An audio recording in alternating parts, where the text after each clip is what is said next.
La secrétaire est arrivée pour remettre un rapport au millionnaire et est restée figée en voyant sa photo d'enfance dans un cadre noir. Le ciel de Paris s'assombrissait derrière les immenses fenêtres de la tour Chevalier, tandis qu'Anaïs Lefrançois tapotait nerveusement ses ongles sur la chemise cartonnée qu'elle tenait fermement contre sa poitrine. Son cœur battait la chamade.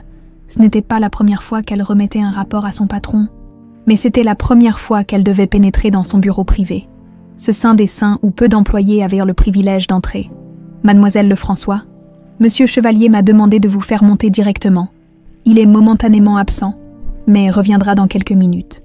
Vous pouvez déposer le rapport sur son bureau. » La voix de Madame Mercier, l'assistante personnelle de Thomas Chevalier, résonnait encore dans sa tête, tandis qu'elle se tenait devant la porte en bois massif. Anaïs inspira profondément et poussa la porte. Le bureau était à l'image de son propriétaire.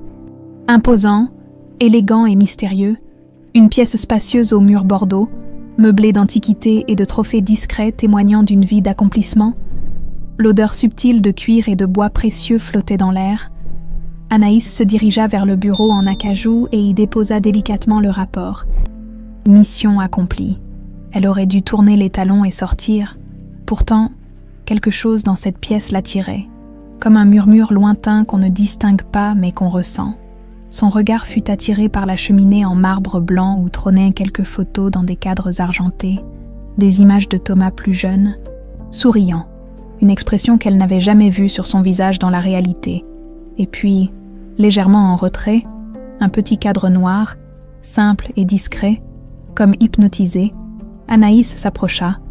Ses jambes tremblaient, sans qu'elle comprenne pourquoi. Une sueur froide parcourut son dos, quand elle se pencha pour mieux voir. Le monde autour d'elle sembla s'effondrer. Dans ce cadre noir se trouvait la photo d'une petite fille d'environ 5 ans, aux boucles châtain clair et aux yeux noisettes pétillants. Elle portait une robe blanche à smock et tenait un petit cheval en peluche élimé. Cette photo, Anaïs la connaissait. C'était elle. Une photo qu'elle croyait à jamais perdue dans l'incendie qui avait ravagé l'orphelinat Sainte-Espérance, 15 ans plus tôt. L'unique trace tangible de son enfance avant l'orphelinat, son seul indice sur un passé dont elle ne se souvenait presque pas. « Comment » murmura-t-elle, effleurant le cadre du bout des doigts. Un flash, un jardin luxuriant, une balançoire, une femme au visage flou qui souriait, une maison qui ressemblait étrangement à Mademoiselle Lefrançois. La voix grave la fit sursauter violemment. Thomas Chevalier se tenait dans l'encadrement de la porte. Son imposante silhouette se découpant en contre-jour, pendant un instant, son visage habituellement fermé sembla s'illuminer d'une émotion qu'Anaïs ne put identifier, puis le masque impassible reprit sa place. « Pardonnez-moi, monsieur. J'ai apporté le rapport que vous avez demandé, » balbutia-t-elle en s'éloignant précipitamment de la cheminée. « Je ne voulais pas être indiscrète. » Thomas s'avança dans la pièce, son regard alternant entre la jeune femme et le petit cadre noir. Une lueur étrange traversa ses yeux, de la tendresse, de la tristesse, avant de s'éteindre aussi vite qu'elle était apparue. « J'ai simplement été intriguée par vos photos, » continua Anaïs, incapable de mentionner celle qui l'avait bouleversée. « Les photos sont des fenêtres sur le passé, mademoiselle Lefrançois, » répondit-il d'une voix inhabituellement douce. « Parfois, elles sont tout ce qui nous reste. » Un silence lourd s'installa. Anaïs sentait qu'elle devait partir. Mais ses pieds semblaient cloués au sol. Thomas s'approcha lentement de la cheminée et effleura le cadre noir, dans un geste qui paraissait être une habitude ancienne. « Cet enfant » commença-t-elle, incapable de se retenir. Le regard de Thomas se durcit instantanément. « Le rapport est-il complet ?» Ce brusque changement de ton la fit reculer d'un pas. « Oui, monsieur. Tous les chiffres du trimestre y sont analysés. Bien, vous pouvez disposer. » Anaïs hocha la tête et se dirigea vers la porte, les jambes flageolantes.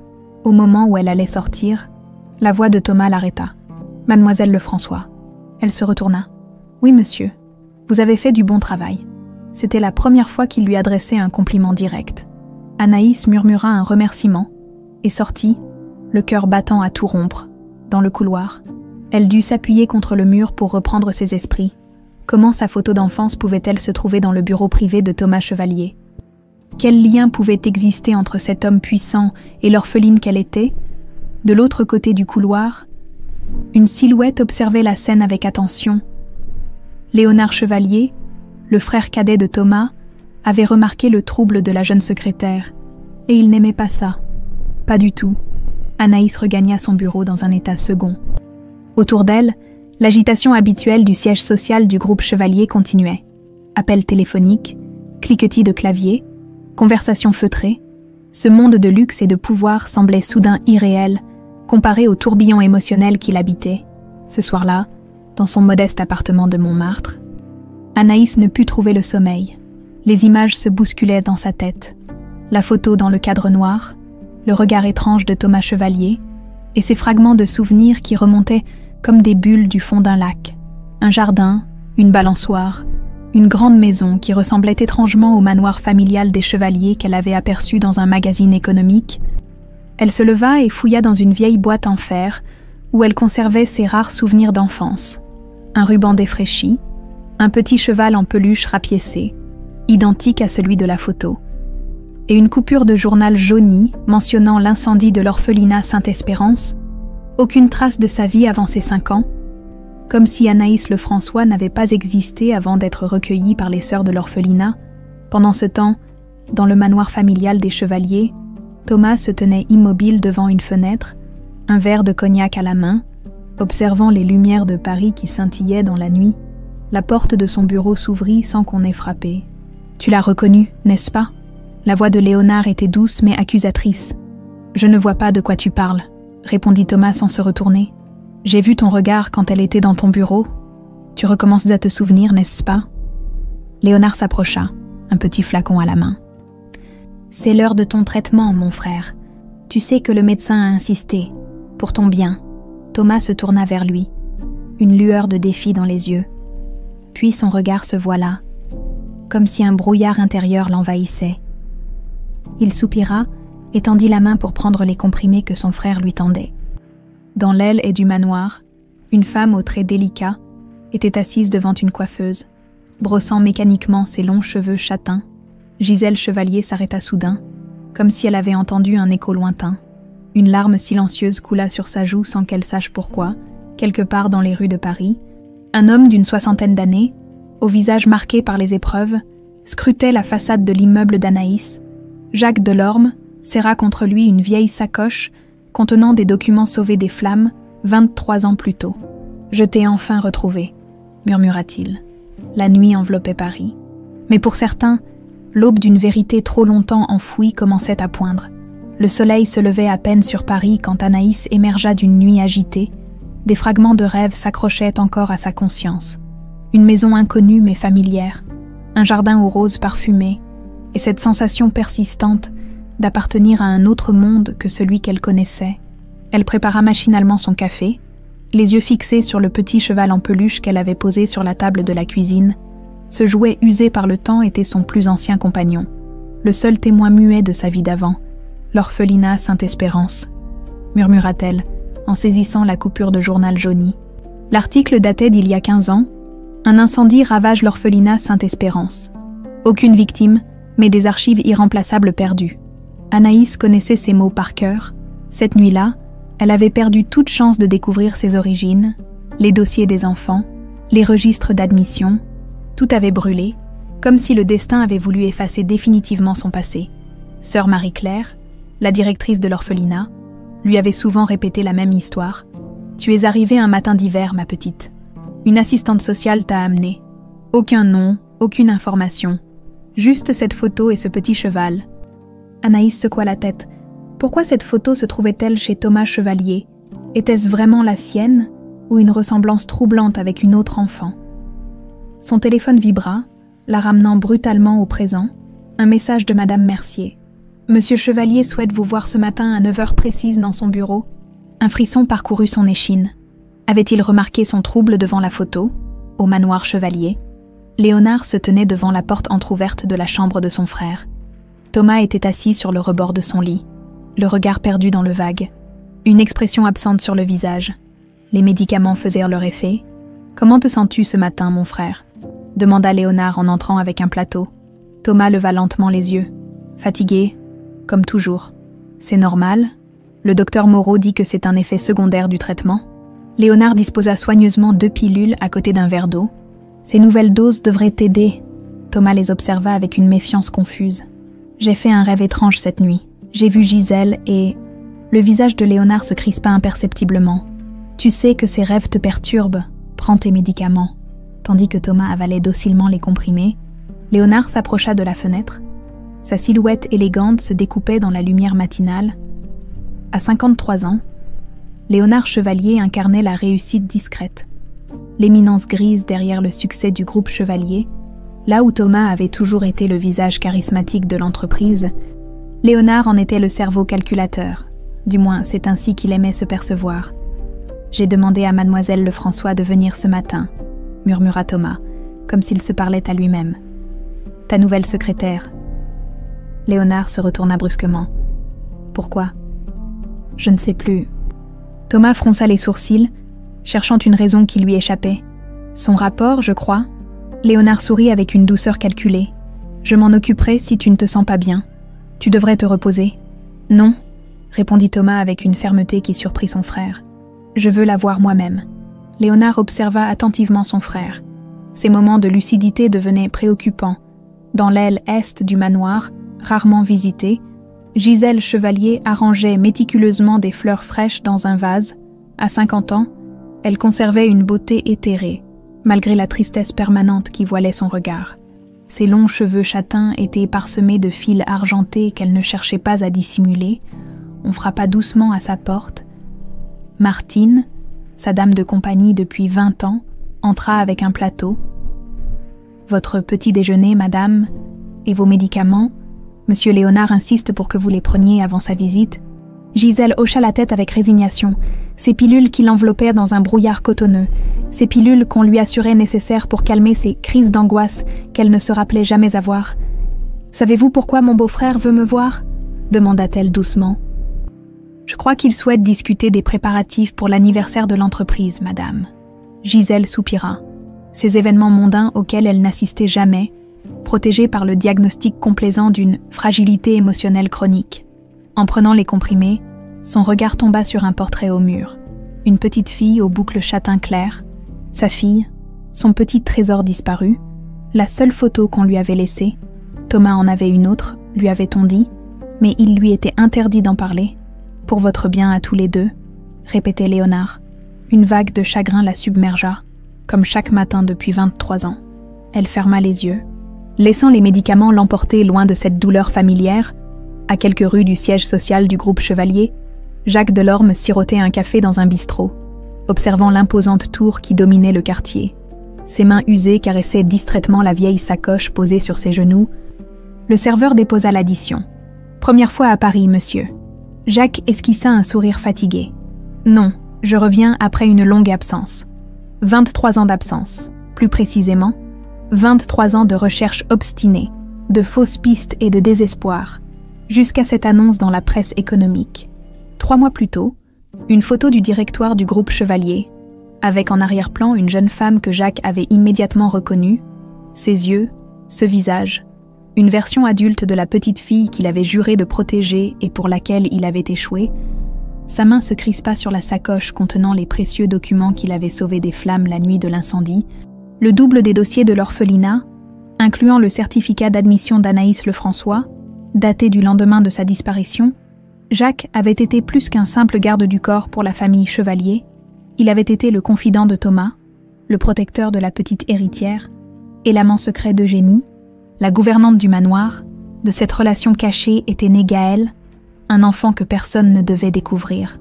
Surtout pas les Chevaliers, mais Léonard avait découvert leur secret et l'avait utilisé pour orchestrer le plus odieux des chantages. « Disparais, ou je révèle tout à mon frère », après avoir fait disparaître Eugénie et le bâtard. Bien sûr, Jacques avait cédé, croyant protéger sa famille secrète, ce n'est que bien plus tard qu'il avait appris l'horrible vérité. Léonard avait quand même séparé Eugénie de son fils, envoyant cette dernière dans une propriété isolée en Provence et plaçant l'enfant dans un pensionnat suisse. Pire encore, il avait fait croire à Thomas que Gaël était son fils illégitime, né d'une aventure dont il n'avait aucun souvenir, une manipulation rendue possible par les « traitements » qui brouillaient à la mémoire de Thomas. Et puis, il y avait eu l'enlèvement de la petite héritière, cette nuit fatidique où Jacques, écarté de la sécurité familiale, n'avait pu intervenir. Le désespoir de Thomas, sa descente aux enfers et l'ascension de Léonard dans l'ombre de son frère brisé, Jacques régla son café et sortit, les épaules voûtées sous le poids des regrets et de la culpabilité, mais aussi de la détermination. Il avait enfin retrouvé la trace de l'héritière perdue, et il était temps de réparer ses erreurs. Quoi qu'il en coûte, Anaïs pénétra dans la tour Chevalier avec une appréhension qu'elle dissimulait sous un masque professionnel. Dans l'ascenseur qui la menait au dernier étage, elle croisa Léonard Chevalier qui la gratifia d'un sourire poli mais glacial. « Mademoiselle Lefrançois, j'ai entendu beaucoup de bien de votre travail. Merci, monsieur, » répondit-elle, mal à l'aise, sous ce regard inquisiteur qui semblait la sonder. « Mon frère a demandé à vous voir, je crois. Ne vous inquiétez pas s'il semble, distant parfois, sa santé est fragile. » L'ascenseur s'arrêta, et Léonard sortit avec un dernier regard pénétrant. « Nous nous reverrons, j'en suis certain. » Ces mots, prononcés avec une courtoisie parfaite, résonnèrent comme une menace aux oreilles d'Anaïs, devant la porte du bureau de Thomas. Elle hésita, devait-elle mentionner la photo, exiger des explications, ou prétendre que rien ne s'était passé? Elle frappa doucement et entra. Thomas Chevalier se tenait à la fenêtre, le dos tourné. Quand il se retourna, Anaïs fut frappée par la transformation. Ses yeux, habituellement vifs et autoritaires, semblaient voilés, comme si une brume intérieure en avait atténué l'éclat. « Mademoiselle Lefrançois, » dit-il d'une voix lente. « Merci d'être venue. Vous vouliez me voir, monsieur ?» Thomas la regarda longuement, comme s'il cherchait quelque chose dans son visage. Puis il secoua légèrement la tête. « Je voulais votre rapport sur le projet Vendôme. » Anaïs cligna des yeux, déconcertée. « Mais je vous l'ai remis hier, monsieur. » Un éclair de confusion passa sur le visage de Thomas, rapidement remplacé par une expression neutre. « Bien sûr, veuillez m'excuser. Ma mémoire me joue parfois des tours. » Le silence qui suivit était chargé de non-dits.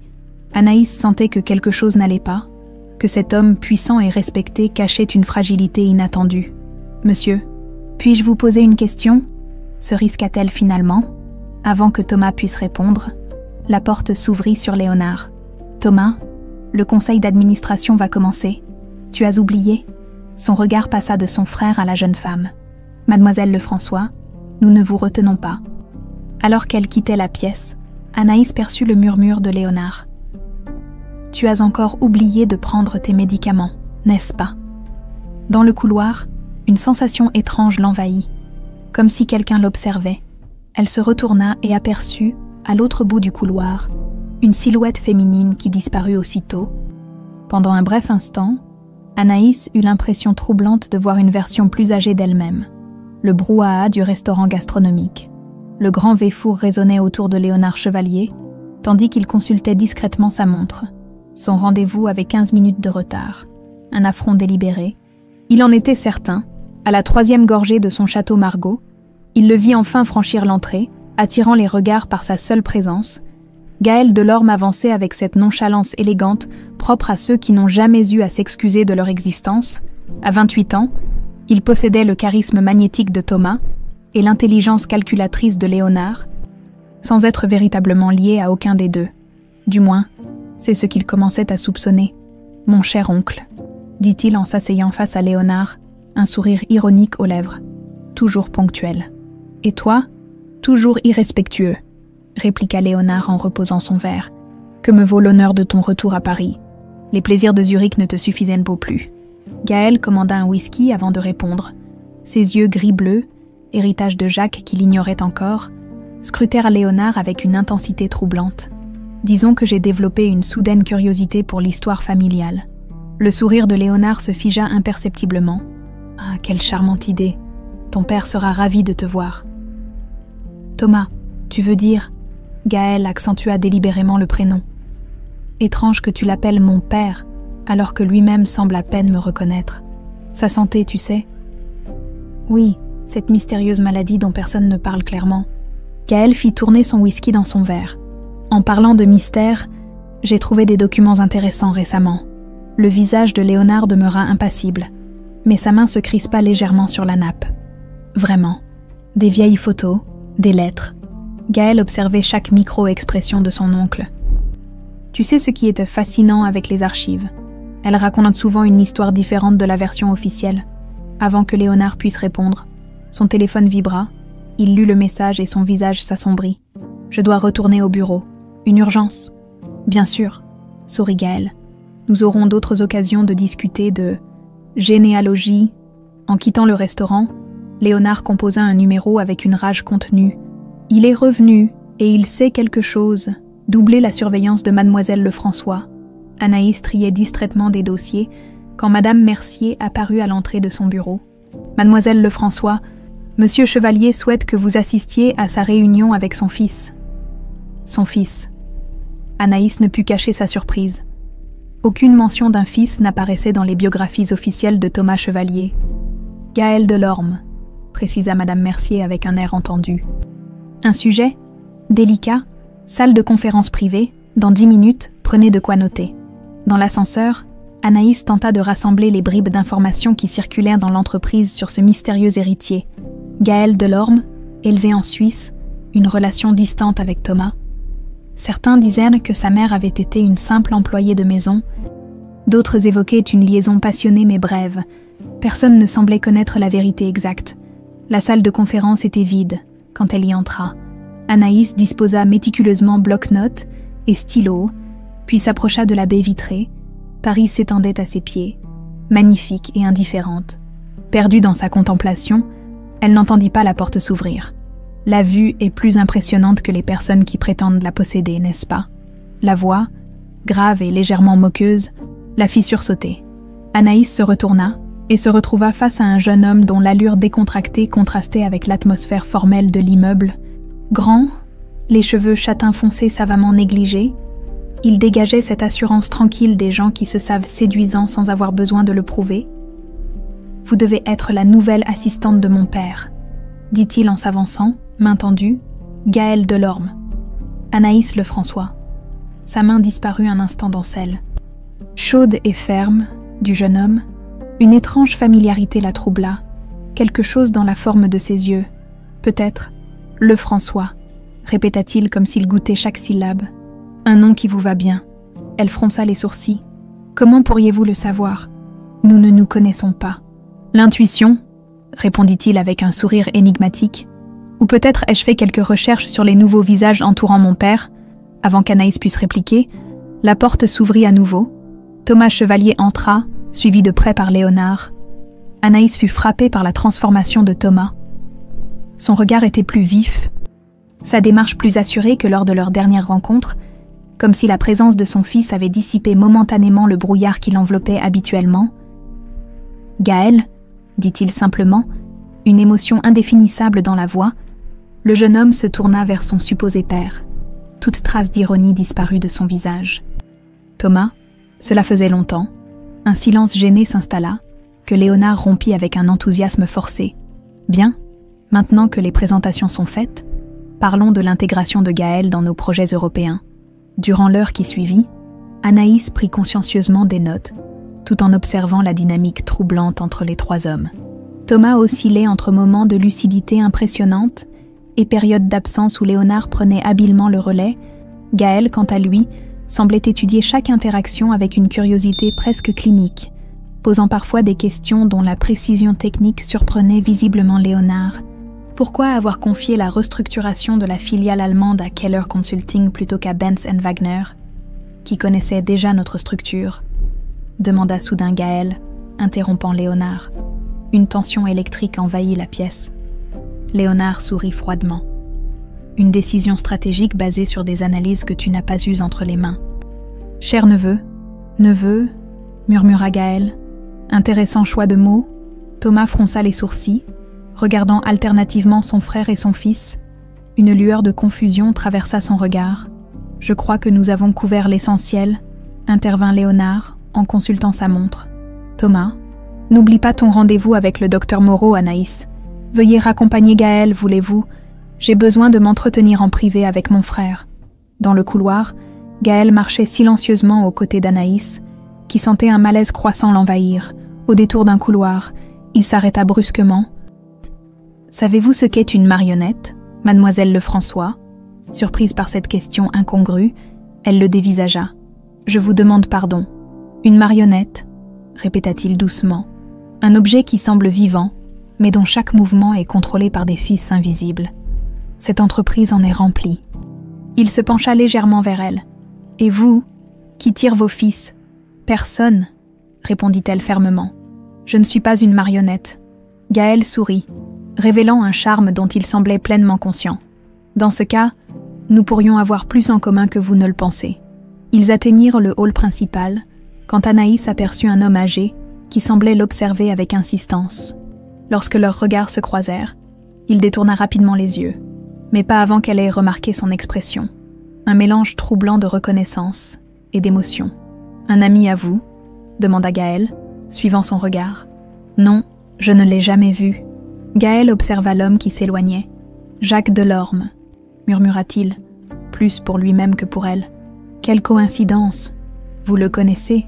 Disons que son nom apparaît dans certains documents que j'ai récemment découverts. » Le regard de Gaël revint sur Anaïs, soudain plus intense. « Vous savez, je ne crois pas aux coïncidences. Mademoiselle Lefrançois, pas dans cette famille, pas dans cette entreprise. » Il sortit une carte de visite et la lui tendit. « Quand vous déciderez que les questions valent plus que la sécurité des réponses toutes faites, appelez-moi. » Alors qu'il s'éloignait vers la sortie, Anaïs remarqua Léonard qui les observait depuis la mezzanine. Son visage figé dans une expression indéchiffrable. Ce soir-là, dans son appartement, Anaïs contempla longuement la carte de Gaël Delorme. Quelque chose dans sa rencontre avec cet homme l'avait profondément troublée. Au-delà de son charme évident ou de ses remarques énigmatiques, c'était cette impression persistante de déjà-vu. Comme si une partie d'elle-même reconnaissait en lui un fragment de sa propre histoire perdue, son téléphone sonna, la faisant sursauter, numéro inconnu, Mademoiselle Lefrançois. La voix était âgée, hésitante. « C'est Jacques Delorme. Nous devons parler de Sainte-Espérance et de votre vraie famille. Je ne vous connais pas, je n'ai aucune raison de vous rencontrer. » Anaïs serra le téléphone contre son oreille, le cœur battant. La voix de ce Jacques Delorme avait fait ressurgir une angoisse profondément enfouie. « Vous avez toutes les raisons de me rencontrer, au contraire, » répondit-il doucement. « La photo dans le cadre noir, le cheval en peluche, l'incendie qui a détruit les archives de l'orphelinat, je peux tout vous expliquer. Un silence. Comment pouvait-il savoir pour le cadre noir, pour le cheval en peluche? Qui êtes-vous vraiment? J'étais le chef de la sécurité des chevaliers. Il y a longtemps, j'étais là, la nuit où tout a basculé. Le lendemain matin, malgré les avertissements de sa raison, Anaïs se rendit au petit café près du Luxembourg que Jacques avait suggéré. Elle le repéra immédiatement. L'homme qui l'observait dans le hall de la tour Chevalier, assis seul, une sacoche usée posée devant lui comme un trésor précieux. « Mademoiselle Lefrançois, » dit-il en se levant. Il y avait dans ses yeux fatigués une émotion qui la mit étrangement en confiance. « Merci d'être venue. »« Je vous écoute, mais soyez bref, » répondit-elle en s'asseyant. « J'ai un travail à préserver. » Jacques hocha la tête, ouvrit sa sacoche et en sortit une chemise cartonnée qu'il poussa vers elle. « Voici des copies des documents que j'ai sauvés avant l'incendie de Sainte-Espérance. » Anaïs ouvrit le dossier avec des mains tremblantes. La première page était un rapport d'admission daté du 13 avril 1997. Son nom y figurait, ainsi qu'une note manuscrite, enfant déposé par une femme refusant de s'identifier, possession, une photographie et un cheval en peluche. « Cela ne m'apprend rien, » dit-elle en repoussant le dossier. Tournez la page. Elle obéit. La feuille suivante était un extrait de naissance, celui d'une certaine Anaïs Chevalier, née le 7 septembre 1992, père Thomas Chevalier, mère Gisèle Dumas Chevalier. Le monde sembla vaciller autour d'elle. C'est impossible. Ce document est authentique, affirma Jacques. J'ai passé 23 ans à rassembler les pièces du puzzle, à comprendre comment Léonard a orchestré votre enlèvement, comment il a manipulé votre père avec des médicaments, comment il a isolé votre mère en la persuadant que sa fragilité émotionnelle pourrait aggraver l'état de Thomas. Anaïs secoua la tête, submergée. Pourquoi me raconter tout cela maintenant? Parce que Gaël était revenu, et parce que vous avez été embauché. 2 événements qui ne peuvent être des coïncidences. Jacques baissa la voix. Je pense que Thomas a retrouvé suffisamment de lucidité pour vous faire venir près de lui, même inconsciemment. Et Gaël, Gaël cherche la vérité sur ses propres origines. Qui est-il vraiment? Jacques détourna le regard un instant. Mon fils. Mais ça, il l'ignore encore. Léonard a utilisé mon secret pour me faire chanter, pour m'éloigner, et a fait croire à Thomas que Gaël était son fils illégitime. Anaïs ferma les yeux, tentant d'intégrer ces révélations vertigineuses. Était-elle vraiment la fille disparue des chevaliers? Cette théorie folle expliquerait la présence de sa photo dans le bureau de Thomas, les étranges réactions de ce dernier en sa présence. « Je dois y réfléchir », murmura-t-elle en se levant. « Je ne peux pas simplement accepter cette histoire sur parole. » Jacques acquiesça. « Soyez prudente et méfiez-vous de Léonard. Il fera tout pour préserver le pouvoir qu'il a acquis en vous faisant disparaître. » Dans l'aile est du manoir chevalier, Anaïs se tenait maladroitement devant la porte entr'ouverte du petit salon privé de Gisèle, un dossier à la main. Son cœur battait si fort qu'elle était certaine que la femme assise près de la fenêtre pouvait l'entendre. « Madame Mercier m'a demandé de vous apporter ces documents à signer, » dit-elle d'une voix qu'elle espérait professionnelle, « pour la fondation. » Gisèle leva lentement les yeux du livre qu'elle lisait. Pendant un instant, elle sembla ne pas comprendre pourquoi cette jeune femme se trouvait là. Puis son regard s'éclaircit. « Bien sûr, entrez, mademoiselle. Lefrançois, Anaïs Lefrançois. » Un léger tressaillement parcourut le visage de Gisèle à l'évocation du prénom. « Anaïs », répéta-t-elle doucement. « C'était le prénom que j'avais choisi pour ma fille. » Le dossier faillit glisser des mains d'Anaïs. « Une belle coïncidence », parvint-elle à articuler. « Oui. » Gisèle lui fit signe d'approcher. « Les documents, s'il vous plaît. » En lui tendant le dossier, Anaïs remarqua le portrait accroché au mur. Cette petite fille aux boucles châtain clair, si semblable à celle de la photo du bureau de Thomas, si semblable à celle qu'elle avait été. « C'est votre fille », demanda-t-elle, incapable de se retenir. Une ombre de douleur traversa le visage de Gisèle. « Oui, elle nous a été enlevée très jeune. »« Je suis désolée », murmura Anaïs. Submergée par l'émotion, Gisèle signa distraitement les documents, puis les rendit à Anaïs. Leurs doigts se frôlèrent, et une étrange sensation de familiarité envahit la jeune femme. « Vous sentez-vous bien, mademoiselle Lefrançois » demanda Gisèle, soudain inquiète. « Vous êtes pâle. Ce n'est rien, juste... » Anaïs chercha une excuse. « Un parfum, le vôtre, il me rappelle quelque chose de mon enfance. » Gisèle la considéra avec une attention nouvelle. « C'est une fragrance que je porte depuis plus de 30 ans. Quelques gouttes d'essence de rose de Damas. » Elle s'interrompit, troublée par l'intensité du regard d'Anaïs. « Viendriez-vous me rapporter d'autres documents demain? J'apprécie la compagnie. » « Avec plaisir, Madame Chevalier. » En quittant l'aile est, Anaïs dut s'adosser contre un mur pour reprendre son souffle. Cette femme, cette fragrance, ce portrait, tout semblait confirmer les révélations de Jacques. Mais comment en être certaine? Première visite dans l'aile interdite. La voix de Gaël la fit sursauter. Adossé contre une colonne, il l'observait avec un mélange d'amusement et de curiosité. « Je ne savais pas qu'elle était interdite », répondit Anaïs en se redressant. « Tout ce qui touche à Gisèle l'est implicitement. Notre ami commun Léonard veille jalousement sur sa santé fragile. » Il s'approcha, baissant la voix. « Alors, comment trouvez-vous ma supposée belle-mère » Anaïs hésita. Elle semble prisonnière de sa propre maison. Perspicace observation. Gaël lui offrit son bras avec une élégance désuète. « M'accorderiez-vous une promenade dans les jardins? J'ai la curieuse impression que nous avons beaucoup à nous dire. » Le parc qui entourait le manoir était un havre de verdure inattendue en plein Paris. Anaïs y reconnut avec un choc certains éléments de ses rêves récurrents. Une allée de tilleuls, une fontaine ornée de nymphes de pierre, une balançoire suspendue à un majestueux chêne centenaire.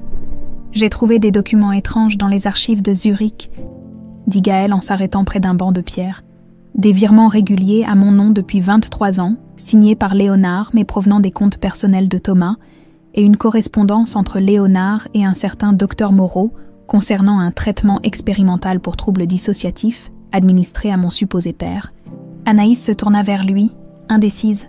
Pouvait-elle lui faire confiance? « J'ai également découvert certaines informations troublantes concernant votre passé à l'orphelinat Sainte-Espérance. » Elle le regarda avec surprise. « Comment savez-vous pour l'orphelinat? »« J'ai mes sources, » répondit-il avec un demi-sourire. « Et une intuition tenace que votre arrivée dans l'entreprise n'est pas le fruit du hasard, Pas plus que mon retour providentiel. Ils s'assirent côte à côte, chacun hésitant à partager ses découvertes. « Avez-vous rencontré Jacques Delorme ?» demanda finalement Anaïs. Le visage de Gaël s'assombrit. « Pas encore, mais son nom apparaît dans mes documents. Apparemment, il était très proche de mon supposé père et d'une certaine Eugénie, ancienne gouvernante du manoir. » Anaïs se demanda si elle devait lui révéler ce que Jacques lui avait confié, que Gaël était son fils, non celui de Thomas. Mais quelque chose la retint, une prudence instinctive. « Et si nous unissions nos forces ?» proposa-t-elle soudain. « Vous cherchez la vérité sur vos origines. Je cherche la mienne. Ensemble, nous aurions peut-être plus de chances de comprendre ce qui se trame réellement dans cette famille. » Gaël la considéra longuement, comme s'il évaluait sa sincérité. Puis il tendit la main. « Marché conclu, mademoiselle Lefrançois. » Leur poignée de main s'attarda, chargée d'une familiarité troublante. Anaïs ressentit une chaleur inattendue se répandre en elle, un sentiment qui n'avait rien de fraternel. « Je dois retourner travailler », dit-elle en se levant précipitamment. « Bien sûr. » Gaël sourit, apparemment conscient de son trouble. « Je suppose que nous nous reverrons bientôt. » En regagnant la tour Chevalier, Anaïs ne remarqua pas la silhouette de Thomas qui les observait depuis une fenêtre du 2e étage, un rare moment de lucidité illuminant son regard, ni celle de Léonard, dissimulé derrière un rideau, son visage déformé par une colère glaciale, tandis qu'il composait un numéro sur son téléphone. « Docteur Moreau, nous avons un problème. La dose de Thomas doit être augmentée, immédiatement. » Le cabinet du docteur Philippe Moreau, niché dans un hôtel particulier du 8e arrondissement, respirait le luxe discret et la respectabilité, diplôme prestigieux au mur, mobilier ancien, éclairage tamisé. Tout était conçu pour rassurer une clientèle fortunée et influente. À 62 ans, Moreau avait bâti sa réputation sur sa discrétion absolue et son absence totale de scrupules, deux qualités que Léonard Chevalier appréciait particulièrement. « La situation devient préoccupante », déclara Léonard, en refusant le verre de cognac que lui proposait le médecin. Thomas a de plus en plus de moments de lucidité. Moreau hocha la tête, caressant pensivement sa barbe grise. Les organismes développent parfois des résistances aux traitements de longue durée. Nous pourrions ajuster la formule. Faites ce qu'il faut, mais je veux des résultats immédiats. Thomas doit rester malléable, surtout avec l'anniversaire de l'entreprise qui approche. Le médecin ouvrit un coffre-fort dissimulé derrière un tableau et en sortit une petite mallette. Voici le nouveau protocole. 2 comprimés bleus le matin, 1 comprimé rouge le soir, effet similaire mais intensifié, confusion mentale, mémoire altérée, suggestibilité accrue, les périodes de lucidité seront plus rares et plus brèves. Léonard examina les médicaments, satisfait, et pour Gisèle, son traitement reste efficace. Les antidépresseurs la maintiennent dans cet état de détachement émotionnel que vous souhaitez, cependant. Moreau hésita. 23 ans de médication continue présentent des risques significatifs pour sa santé à long terme. Un sourire froid étira les lèvres de Léonard. Votre soudaine préoccupation pour l'éthique médicale est touchante. Docteur, mais n'oubliez pas qui finance votre clinique privée en Suisse. Le médecin baissa les yeux. Bien sûr, je préparerai également un nouveau lot pour Madame Chevalier. En quittant le cabinet, Léonard ne remarqua pas la silhouette familière qui se dissimula rapidement dans l'encadrement d'une porte adjacente. Gaël attendit que la Bentley de son oncle disparaisse au coin de la rue avant d'entrer à son tour dans l'immeuble, une détermination nouvelle brillant dans son regard. Donc Léonard administre des médicaments à Thomas et Gisèle depuis des années. Anaïs fixait Gaël avec incrédulité, alors qu'ils étaient attablés dans un petit café discret du Marais. 3 jours s'étaient écoulés depuis leur pacte dans le jardin. Des médicaments non homologués, prescrits par un psychiatre au passé douteux, Gaël poussa vers elle une tablette affichant le dossier du docteur Moreau, radié de l'ordre des médecins suisses en 1995 pour expérimentation non éthique, mystérieusement réhabilité en France l'année suivante. Devine qui siégeait alors au conseil de l'hôpital Saint-Louis. Léonard, souffla Anaïs. Gaël acquiesça. J'ai réussi à m'introduire dans son cabinet hier. J'ai trouvé les dossiers de Thomas et Gisèle. Il sortit discrètement une clé USB de sa poche.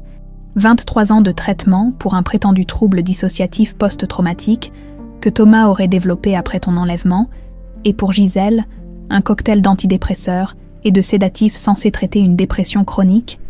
Anaïs ferma brièvement les yeux, assaillie par des émotions contradictoires.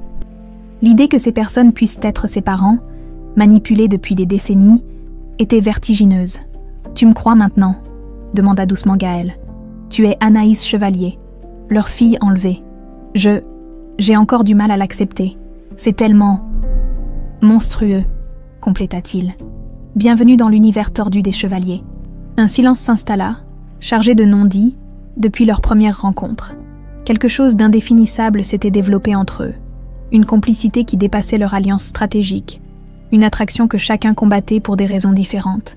Si c'est vrai, si je suis vraiment leur fille, Anaïs hésita. Et toi, que cherches-tu exactement dans cette histoire? Le regard de Gaël s'assombrit. La vérité sur mes origines, Léonard prétend que je suis le fils illégitime de Thomas, né d'une liaison avec une employée de maison. Mais j'ai toujours senti que c'était un mensonge.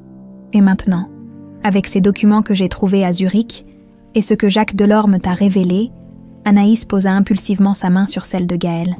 Si Jacques dit vrai, nous ne sommes pas liés par le sang. Tu serais le fils de Jacques et d'Eugénie, pas de Thomas. Une étincelle traversa le regard de Gaël. Et ce qui expliquerait pourquoi Thomas semble à peine me reconnaître, même dans ses moments de lucidité. Il retourna sa main pour serrer celle d'Anaïs. Et cela signifierait aussi que ce que je ressens pour toi n'est pas problématique. Le cœur d'Anaïs s'accéléra. Elle retira doucement sa main. Troublée par l'intensité de sa propre réaction. Concentrons-nous sur notre plan. Que faire de ces informations sur les médicaments? Gaël se redressa, retrouvant son pragmatisme. J'ai une idée, mais c'est risqué. Je t'écoute. Et si nous réduisions progressivement leur dose? Pas d'arrêt brutal qui pourrait être dangereux, mais une diminution graduelle pour leur permettre de retrouver leur lucidité. Anaïs le regarda, stupéfaite. Comment? J'ai accès au manoir en tant que fils de la famille. Tu as un prétexte pour voir régulièrement Gisèle. Nous pourrions remplacer une partie de leurs médicaments par des placebos. C'est de la folie. Et si on aggravait leur état? C'est un risque, admit Gaël. Mais j'ai consulté un ami médecin. Anonymement, bien sûr, selon lui, une réduction progressive présente moins de danger qu'un maintien de ces doses toxiques à long terme. Anaïs réfléchit intensément. L'idée était audacieuse, dangereuse même. Mais si Thomas et Gisèle étaient vraiment ses parents, prisonniers d'un brouillard chimique depuis 23 ans, d'accord, dit-elle finalement, mais promets-moi qu'au moindre signe de détérioration, nous arrêtons tout. Le sourire de Gaël illumina son visage. Promis, je récupérerai des placebos identiques demain. La semaine suivante ressembla à une dangereuse partie d'échecs. Chaque matin, Gaël remplaçait discrètement un quart des comprimés de Thomas par des placebos. Chaque après-midi, prétextant des documents à signer, Anaïs faisait de même avec les médicaments de Gisèle. Les premiers jours, aucun changement notable ne fut perceptible. Puis, progressivement, de subtiles transformations s'opérèrent.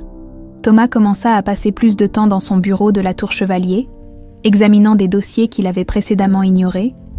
Lors d'une réunion, il interrompit soudain Léonard pour corriger une projection financière erronée, laissant l'assemblée stupéfaite. Gisèle, quant à elle, demanda à Martine de lui apporter les journaux du jour. Une première en plusieurs années, ses conversations avec Anaïs s'allongèrent, devenant plus cohérentes, plus précises. Un après-midi, elle invita la jeune femme à prendre le thé dans le jardin d'hiver, un espace qu'elle n'avait plus fréquenté depuis l'enlèvement de sa fille. « Vous me rappelez quelqu'un ?» dit-elle en observant Anaïs par-dessus sa tasse de thé. « Quelqu'un que j'ai perdu il y a très longtemps. Votre fille » suggéra doucement Anaïs. Une ombre passa sur le visage de Gisèle. « Oui, mais aussi moi-même, la femme que j'étais avant. » Elle fronça les sourcils, comme surprise par sa propre clairvoyance. « C'est étrange. Je me sens différente ces derniers temps. Plus présente. » Anaïs sentit son cœur se serrer. « C'est une bonne chose, non ? Je suppose. » Gisèle regarda autour d'elle. Comme si elle redécouvrait son environnement. Léonard dit que les médicaments m'aident. Mais parfois je me demande. Elle n'acheva pas sa phrase, mais Anaïs perçut le doute naissant dans sa voix. Une première fissure dans l'édifice de mensonges construit par Léonard, le changement le plus spectaculaire survint un soir, où Anaïs travaillait tard dans son bureau à la Tour Chevalier. Thomas apparut dans l'encadrement de la porte, son regard plus vif qu'elle ne l'avait jamais vu. « Mademoiselle Lefrançois », dit-il d'une voix ferme qui contrastait avec son habituel ton distant. « J'aimerais que vous m'accompagniez pour une visite de dernière minute chez un client. » Dans la voiture. Il resta silencieux jusqu'à ce qu'il soit suffisamment éloigné du siège social. Puis, brusquement, « Nous ne sommes pas allés chez un client ?» Anaïs se raidit. « Monsieur !» Thomas la regarda droit dans les yeux. « Je vous ai reconnu, dès le premier jour. Pas consciemment, non. Mais quelque chose en moi a su. C'est pour cela que j'ai insisté pour vous embaucher, malgré les objections de Léonard. » Le cœur d'Anaïs manqua un battement. « Que voulez-vous dire ? Vous êtes ma fille. » Sa voix se brisa sur ce dernier mot. « Ma petite Anaïs. » Le monde sembla s'arrêter autour d'eux. Anaïs sentit des larmes monter, qu'elle tenta vainement de refouler. « Comment pouvez-vous en être sûre ?» balbutia-t-elle. « Parce que je me souviens, » répondit-il simplement. « Pour la première fois depuis des années, je me souviens de tout. De la nuit où Léonard vous a fait enlever, de comment il m'a fait croire que c'était pour votre protection, de la manière dont il a commencé à me droguer quand j'ai commencé à poser trop de questions. » Anaïs tremblait. « Pourquoi me dire cela maintenant ? Parce que quelqu'un a modifié mes médicaments. » Un léger sourire apparut sur son visage. « Et je crois savoir qui, toi et Gaël, n'est-ce pas ?» Avant qu'elle puisse répondre, Thomas prit ses mains dans les siennes. « Nous n'avons pas beaucoup de temps. Léonard va bientôt remarquer les changements. Il faut que tu saches. Gaël n'est pas mon fils. C'est le fils de Jacques Delorme et d'Eugénie, l'ancienne gouvernante. Léonard s'est servi de lui comme d'un pion, prétendant qu'il était né d'une aventure dont je ne me souvenais pas à cause de mes troubles. Jacques nous a déjà révélé cela, confirma Anaïs doucement. Thomas hocha la tête. Bien, vous devez continuer à faire attention. Léonard est dangereux, plus que vous ne l'imaginez. Il a orchestré ton enlèvement pour s'assurer que je n'aurai pas d'héritier légitime. Il a manipulé Gisèle et moi pendant des années. Et si vous êtes découvert, la sonnerie du téléphone de Thomas l'interrompit brutalement. Le nom de Léonard s'affichait sur l'écran. « Il faut rentrer », dit-il en reprenant instantanément son masque impassible. « Et n'oublie pas, quoi qu'il arrive, je t'ai toujours cherché, toujours. » Le crépuscule enveloppait Paris d'un manteau orangé lorsqu'Anaïs retrouva Jacques Delorme dans un recoin discret du parc Monceau. L'ancien chef de sécurité semblait plus agité que lors de leur première rencontre, ses yeux constamment en mouvement, scrutant les environs avec la vigilance d'un homme traqué. « Thomas vous a reconnu », murmura-t-il sans préambule. « Il me l'a dit. » Anaïs acquiesça, encore troublée par cette révélation. Comment a-t-il pu me reconnaître alors qu'il me voyait pour la première fois depuis mes 5 ans ? « Le cœur d'un père sait », répondit simplement Jacques. « Et puis, vous ressemblez tellement à Gisèle au même âge. » Il sortit une enveloppe de sa veste. « J'ai quelque chose pour vous, une preuve supplémentaire. Si vous en aviez encore besoin, » l'enveloppe contenait un document médical daté de 1996. Une analyse sanguine au nom d'Anaïs Chevalier, alors âgée de 4 ans, groupe sanguin, AB négatif, un des plus rares. « Mon groupe sanguin », murmura Anaïs. « Un groupe que vous partagez avec Gisèle », confirma Jacques. « Extrêmement rare. Un test ADN serait encore plus concluant, bien sûr, mais ceci est déjà un indice significatif. » Anaïs rangea précautionneusement le document. « Gaël et moi avons commencé à réduire les doses de médicaments. Thomas et Gisèle montrent déjà des signes d'amélioration. » Jacques hocha la tête avec approbation. « Ah, soyez prudent. Léonard surveille tout. » Il hésita un instant. « Avez-vous parlé à Gaël de ses véritables origines ?»« Non, » admit Anaïs. « J'ai pensé que ce n'était pas à moi de le faire. » Une ombre passa sur le visage de Jacques. « Je dois lui parler, bientôt, avant que Léonard n'utilise cette information contre nous. Comment Léonard a-t-il découvert pour vous et Eugénie ? Il nous a surpris, » soupira Jacques. « C'était en 1996, quelques mois avant votre enlèvement, Eugénie et moi. Nous nous aimions en secret depuis des années. Léonard a menacé de tout révéler à Thomas, prétendant que cela détruirait sa confiance en moi. » Ses yeux s'assombrirent. « J'ai accepté de partir, croyant protéger Eugénie et notre fils. En réalité, je les abandonnais à leur sort.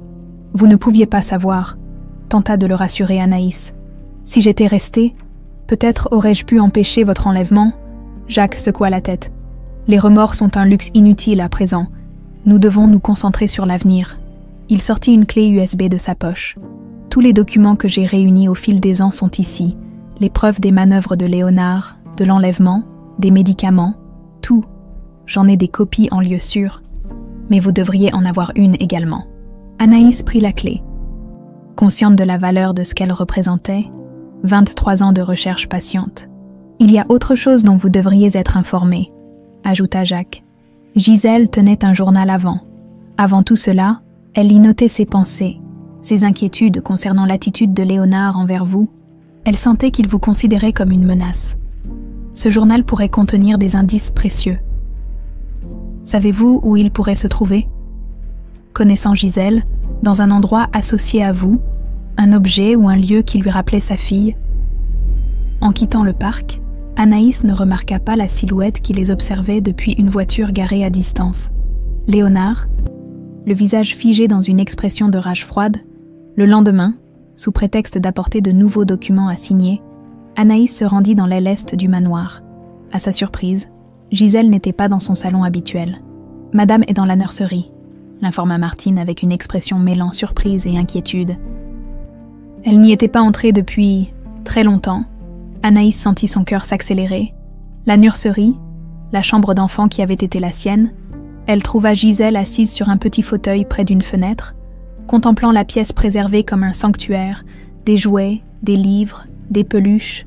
Tout était resté intact, figé dans le temps. Sur une étagère trônait un cheval en peluche identique à celui qu'Anaïs possédait. « C'était sa chambre », dit doucement Gisèle sans se retourner. « Je l'ai gardée exactement comme elle était. Thomas voulait tout changer après sa disparition, mais je n'ai pas pu. » Anaïs s'approcha lentement, émue par cette pièce qui avait été sienne, par ces objets qui auraient dû accompagner son enfance. « C'est magnifique », murmura-t-elle. Gisèle se tourna vers elle, son regard plus clair, plus présent que jamais. « Vous savez, j'ai cessé de prendre une partie de mes médicaments. Ils me rendaient absente, et je ne veux plus être absente. » Elle sourit légèrement. « Je me sens plus lucide, des souvenirs reviennent, des questions aussi. » Elle se leva et s'approcha d'une commode en bois clair. « J'ai retrouvé quelque chose ce matin, quelque chose que je cherchais depuis longtemps, sans savoir que je le cherchais. » Elle ouvrit un tiroir et en sortit un petit livre relié de cuir bleu. Mon journal. Je l'avais caché ici, dans un compartiment secret de cette commode. Juste avant cette terrible nuit, Anaïs retint son souffle. Le journal dont Jacques avait parlé. J'y ai noté mes inquiétudes concernant Léonard. Continua Gisèle en feuilletant les pages jaunies. Sa façon de regarder ma fille, comme si elle était un obstacle, ses conversations étranges avec Thomas à propos de menaces imaginaires qui pesaient sur notre famille, elle s'arrêta sur une page précise. Et ici, j'ai écrit quelque chose d'étrange. La veille de sa disparition, Léonard parlait au téléphone avec quelqu'un. J'ai surpris des bribes de conversation. Demain soir, quand les gardes changeront, prendre la petite, faire croire à un enlèvement. Anaïs sentit un frisson parcourir son échine. La preuve était là, écrite noir sur blanc. « Gisèle », dit-elle doucement, utilisant pour la première fois son prénom. « Il y a quelque chose que je dois vous montrer. » Elle sortit de son sac la photo d'elle enfant, celle qu'elle avait vue dans le bureau de Thomas. Gisèle la prit d'une main tremblante. « Où avez-vous trouvé cela ? Dans le bureau de Thomas ? Mais j'en possède une copie depuis toujours. Elle était avec moi quand j'ai été déposée à l'orphelinat Sainte-Espérance, le lendemain de l'enlèvement. » Le temps sembla se suspendre. Gisèle regardait alternativement la photo et le visage d'Anaïs, ses yeux s'élargissant de compréhension. « C'est impossible, » souffla-t-elle. « Tu serais votre fille, » compléta doucement Anaïs. Anaïs Chevalier. Gisèle porta une main tremblante à sa bouche. Les mêmes yeux, le même front. Comment ai-je pu ne pas voir? Des larmes commencèrent à couler sur ses joues. Mais pourquoi ne pas me l'avoir dit immédiatement? Je n'en étais pas certaine au début, et j'avais peur de me tromper, peur de vous faire souffrir davantage, peur de Léonard. Hésitante, Gisèle tendit la main vers le visage d'Anaïs, effleurant sa joue comme pour s'assurer qu'elle était réelle. Ma petite fille, revenue à la maison, elles s'étreignirent. 23 ans de séparation s'effaçant dans ce contact retrouvé. « Il nous faut des preuves irréfutables », dit finalement Gisèle en s'écartant. « Un test ADN. Léonard ne doit jamais savoir que nous avons des soupçons avant que nous ayons des certitudes. Comment pouvons-nous faire ce test discrètement ?» Gisèle réfléchit un instant. « J'ai un médecin de confiance, une amie d'avant tout cela. Elle pourrait nous aider. » Anaïs acquiesça, admirant la force qui émanait soudain de cette femme qu'on avait maintenue artificiellement dans un état de fragilité pendant 2 décennies, Il y a autre chose, ajouta-t-elle. Gaël, le supposé fils illégitime de Thomas, compléta Gisèle. J'ai toujours su que c'était un mensonge. Thomas n'aurait jamais... Elle secoua la tête. Qui est-il vraiment? Le fils de Jacques Delorme et d'Eugénie, l'ancienne gouvernante? Léonard a utilisé son existence pour manipuler Thomas, pour le faire douter de lui-même. Jacques, murmura Gisèle avec une soudaine tendresse. Il était donc revenu? Un bruit dans le couloir les fit sursauter. La voix de Léonard résonnait, se rapprochant. Rapidement, Gisèle cacha le journal et reprit une expression plus neutre. « Gisèle, ma chère, » dit Léonard en entrant dans la nurserie. « Quelle surprise de te trouver ici !» Son regard glissa vers Anaïs, chargée d'une froideur menaçante.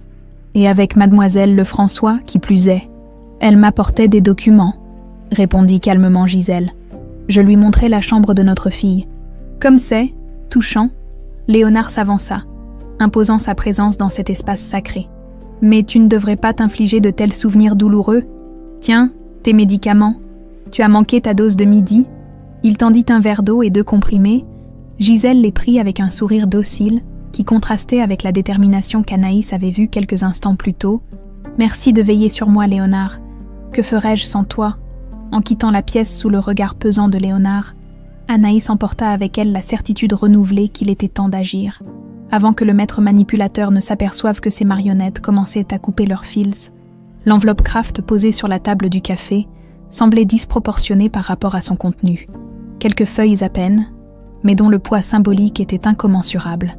Anaïs la fixait sans oser l'ouvrir, tandis que Gaël, assis face à elle, attendait en silence, respectant ce moment qu'il devinait crucial. « C'est étrange », murmura-t-elle finalement. « Pendant des années, j'ai rêvé de connaître mes origines, et maintenant que la réponse est là, j'hésite à la regarder en face. La vérité change tout, répondit doucement Gaël. Une fois dévoilée, on ne peut plus prétendre ne pas savoir.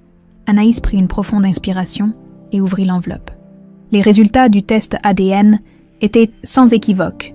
Compatibilité de 99,9% avec Gisèle Chevalier, le docteur Catherine Moreau, amie d'enfance de Gisèle et sœur du tristement célèbre docteur Philippe Moreau, avait procédé à l'analyse en toute discrétion.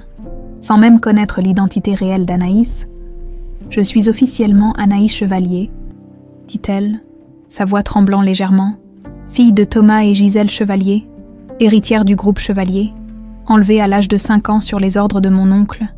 Gaël prit sa main par-dessus la table, un geste devenu naturel entre eux au fil des semaines. « Comment te sens-tu? Perdue? En colère? Soulagée? Tout à la fois ?» Elle secoua la tête. « Et inquiète aussi? Léonard devient suspicieux. Il m'observe constamment. Nous devons accélérer notre plan, » dit Gaël en baissant la voix. « L'anniversaire de l'entreprise approche. Ce sera notre meilleure opportunité pour le démasquer publiquement. » Anaïs acquiesça, puis hésita. « Gaël, il y a autre chose à propos de tes origines. » Un silence s'installa, pesant, depuis leur alliance. Cette conversation était inévitable, mais ils l'avaient repoussée, concentrée sur leur objectif commun. « Jacques veut te parler, » continua-t-elle doucement. « Il dit que c'est important. » Le visage de Gaël se ferma. « Tu sais déjà ce qu'il veut me dire, n'est-ce pas ?» Elle hocha la tête, incapable de mentir. « Ce n'est pas à moi de te révéler cela. » Gaël serra brièvement sa main avant de la lâcher. « Très bien, je verrai Jacques. Mais d'abord, j'ai quelque chose à te montrer.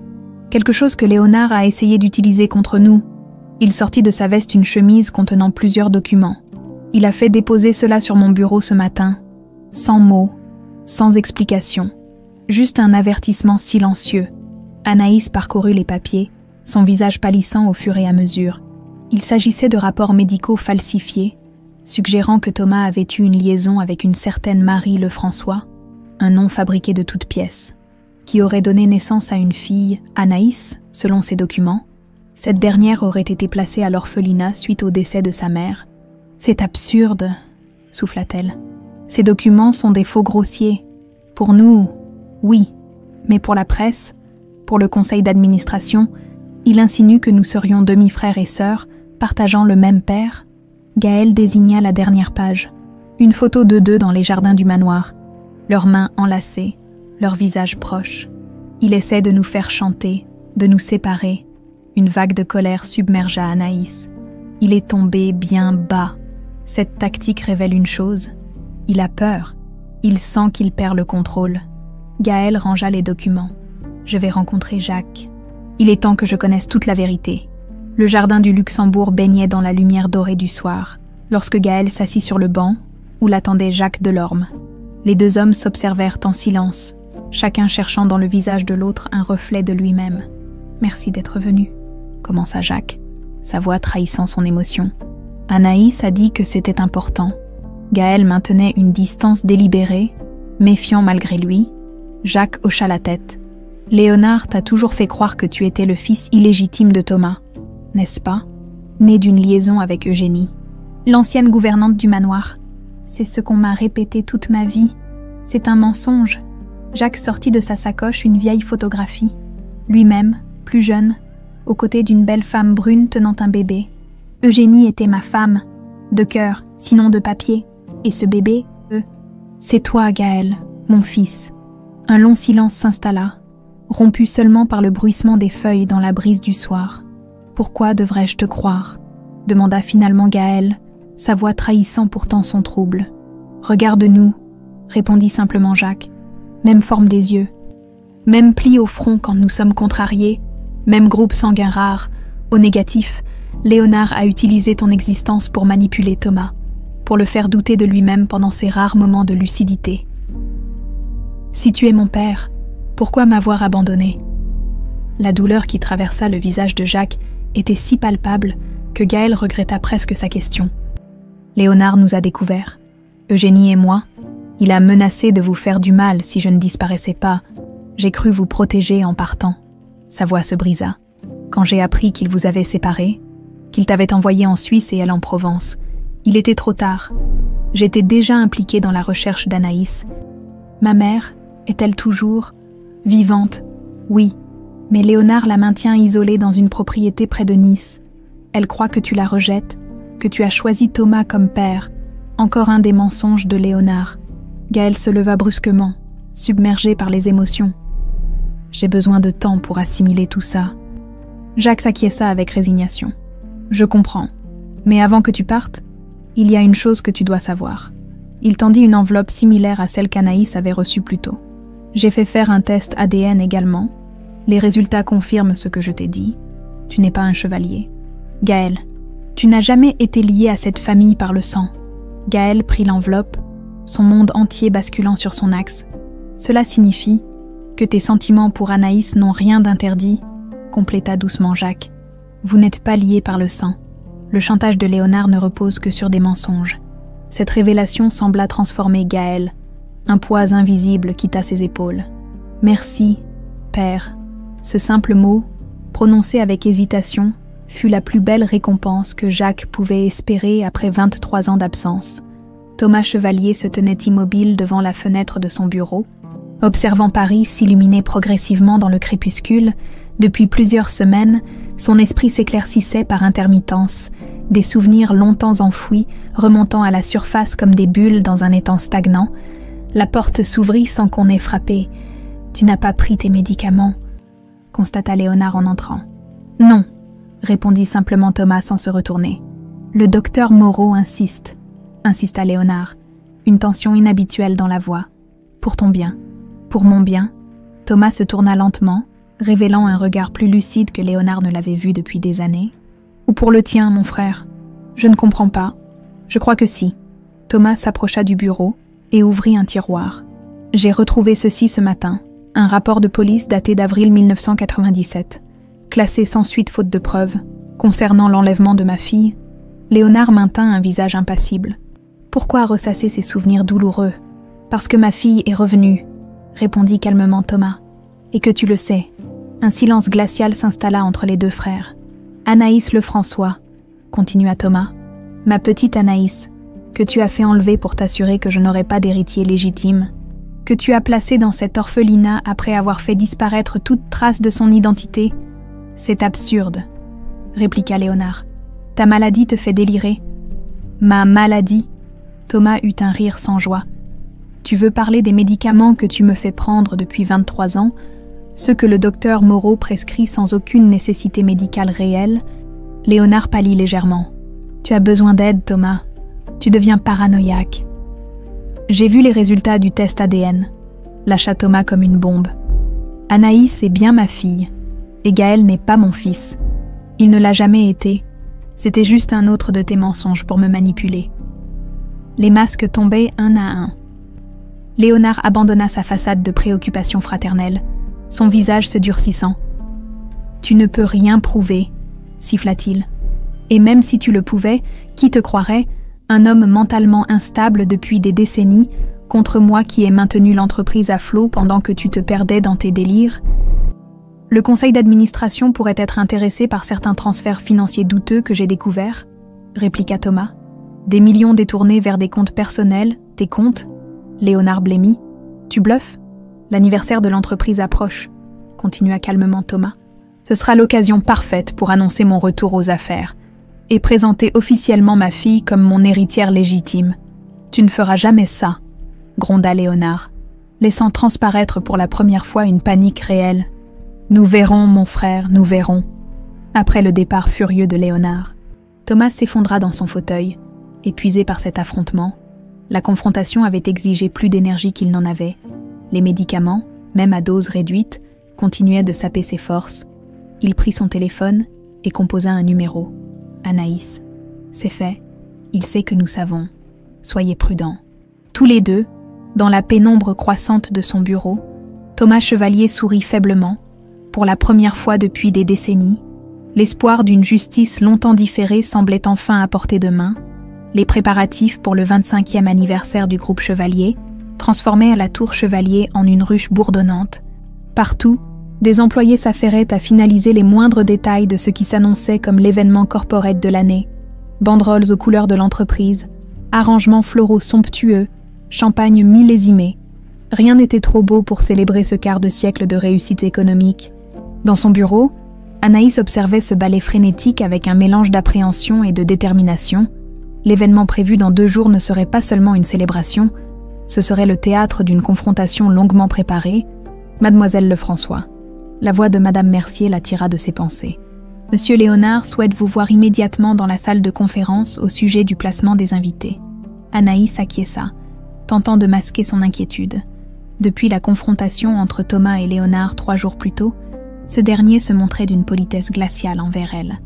Mais ses yeux ne dissimulaient plus son hostilité. La salle de conférence était vide lorsqu'elle y entra. Sur la grande table ovale s'étalait le plan de la soirée. La disposition des tables, l'estrade pour les discours, les accès aux différentes zones. Anaïs l'étudiait quand la porte se referma doucement derrière elle. Impressionnant, n'est-ce pas? La voix de Léonard la fit se retourner brusquement. 25 ans d'excellence, que nous célébrerons avec tout ce que Paris compte de personnalités influentes. Il s'approcha, envahissant délibérément son espace personnel. Un tel événement exige une orchestration parfaite. Chaque détail compte, chaque personne a sa place.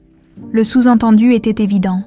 Anaïs soutint son regard sans ciller. « Je suppose que vous avez soigneusement réfléchi à la vôtre. » Un sourire froid étira les lèvres de Léonard. « Oh, ma place est assurée depuis longtemps, mademoiselle Lefrançois.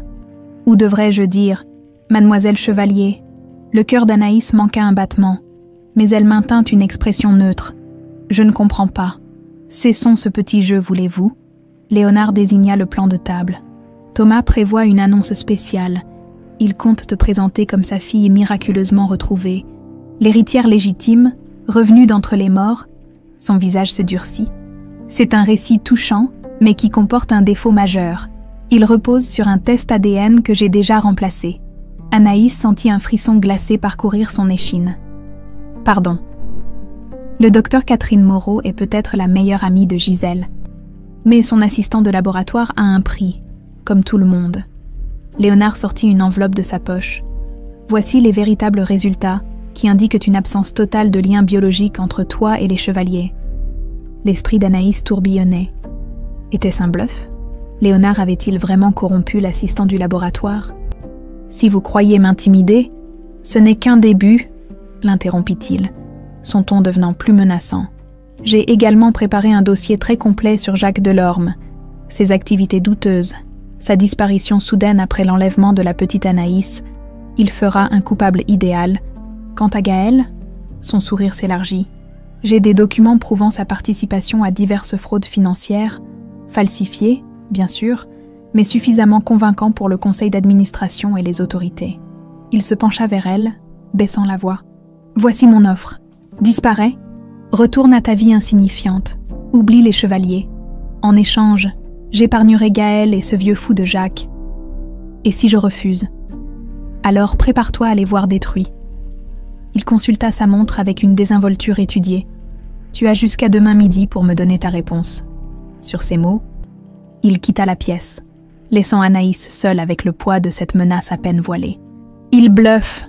affirma Gaël avec force, arpentant l'appartement d'Anaïs. « Catherine Moreau est une femme intègre. Elle n'emploie pas d'assistant. Elle réalise elle-même toutes les analyses sensibles. » Anaïs ébaucha un sourire soulagé. « Donc les résultats sont authentiques. Je suis bien, une chevalier, sans l'ombre d'un doute. » Gaël s'arrêta devant elle. « Mais cela prouve une chose. Léonard est désespéré. Il improvise, commet des erreurs. » Jacques, assis dans un fauteuil près de la fenêtre, acquiesça gravement. Il reste néanmoins dangereux. Plus que jamais, un homme comme lui, acculé, est capable de tout. « Que suggérez-vous » demanda Anaïs. « Modifions notre stratégie » répondit Jacques. Léonard s'attend à ce que Thomas fasse son annonce lors de son discours d'ouverture. Anticipons-le. Gaël fronça les sourcils. Comment? En réunissant toutes nos preuves maintenant, intervint Thomas depuis le seuil de la pièce. Il venait d'arriver, accompagné de Gisèle dont la présence en dehors du manoir constituait à elle seule un acte de rébellion. Et en les confiant à une personne que Léonard ne pourra pas soudoyer, Gisèle s'avança, l'air plus déterminé que jamais. J'ai contacté maître Laurent Deschamps, le notaire de ma famille depuis 3 générations. Il garde en sécurité une copie de mon journal, les résultats authentiques du test ADN et tous les documents que Jacques a rassemblés. Thomas hocha la tête. J'ai également transféré les preuves des malversations financières de Léonard à mon avocat personnel, si quelque chose devait nous arriver. Ne parlons pas de malheur, l'interrompit doucement Gisèle en prenant sa main. Anaïs observait ses parents avec émotion.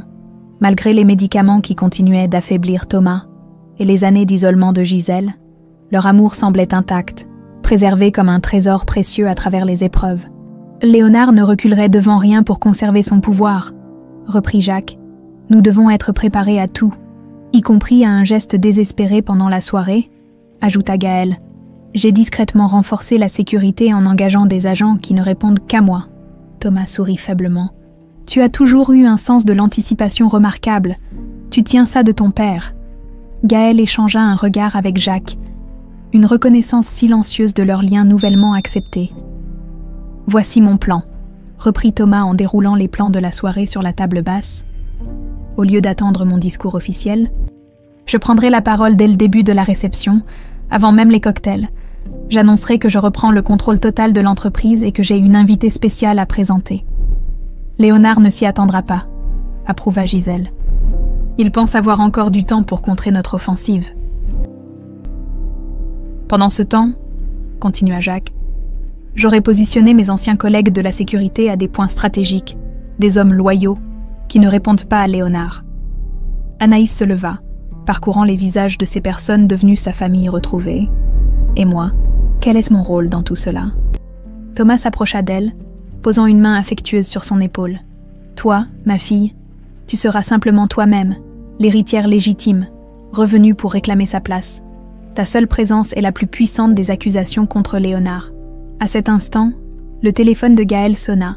Son visage s'assombrit tandis qu'il écoutait son interlocuteur. « Qu'y a-t-il » demanda Anaïs lorsqu'il raccrocha. « Léonard vient de convoquer une réunion extraordinaire du conseil d'administration pour demain matin, » répondit-il gravement. « Il prétend avoir des preuves d'irrégularité financière impliquant Thomas. Il veut le faire destituer avant la soirée d'anniversaire. » Un silence pesant s'abattit sur le groupe. « Il accélère son plan, » murmura Jacques. « Il sent que le temps lui est compté. » Thomas serra les poings, une détermination nouvelle illuminant son regard. « Alors nous devons accélérer le nôtre également, Gaël. Contacte immédiatement Henri Valmont, le président du conseil. Dis-lui que j'ai des révélations cruciales à faire et que Léonard tente désespérément de m'empêcher de parler. Et s'il ne te croit pas, s'inquiéta Gisèle. Il me croira, assura Thomas. Henri et moi nous connaissons depuis l'université.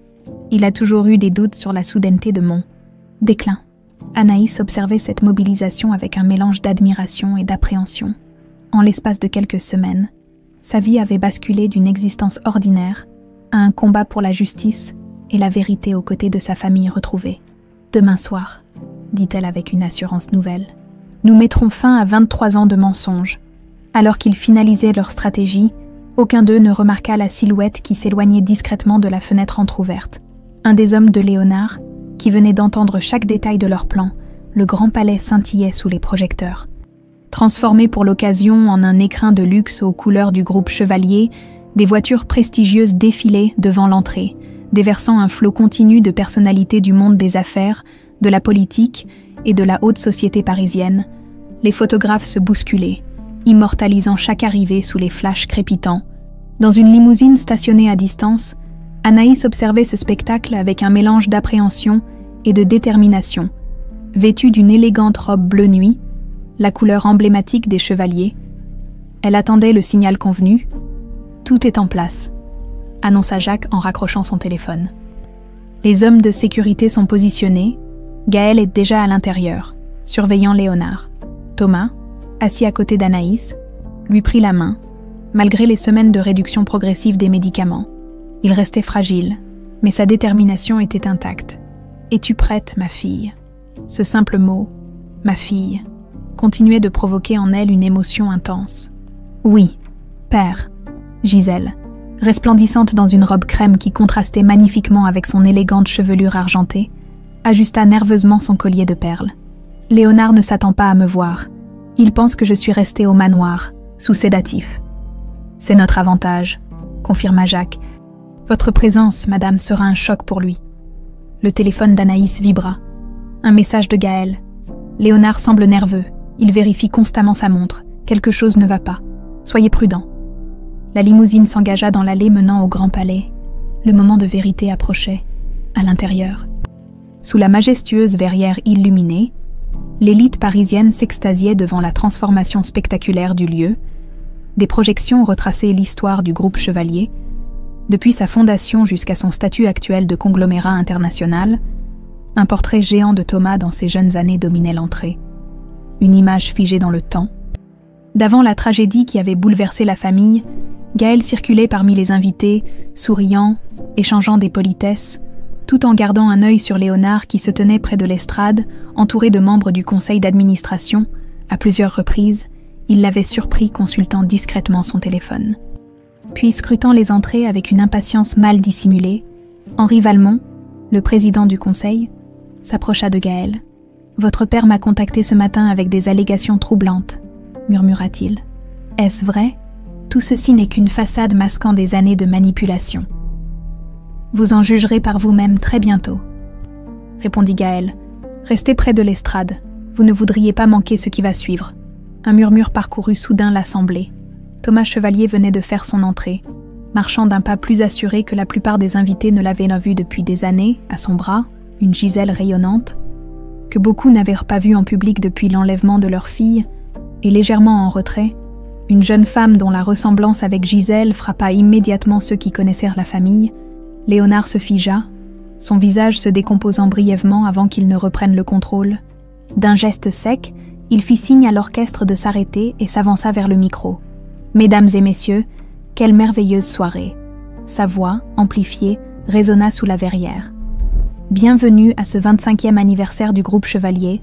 Je suis ravie de voir mon frère Thomas nous rejoindre ce soir. » Accompagné de son épouse Gisèle, malgré l'heure, problème de santé persistant, des applaudissements polis s'élevèrent, entrecoupés de murmures curieux. Le sous-entendu sur leur état mental était à peine voilé. Comme prévu, j'aurai l'honneur de vous présenter un bilan de ces 25 années extraordinaires, suivi de l'annonce de notre nouvelle restructuration qui assurera la pérennité du groupe pour les décennies à venir. Mais d'abord, profitons de ce moment de convivialité. Léonard tentait manifestement de reprendre le contrôle de la soirée, de retarder l'intervention de Thomas. Mais ce dernier ne lui en laissa pas l'opportunité.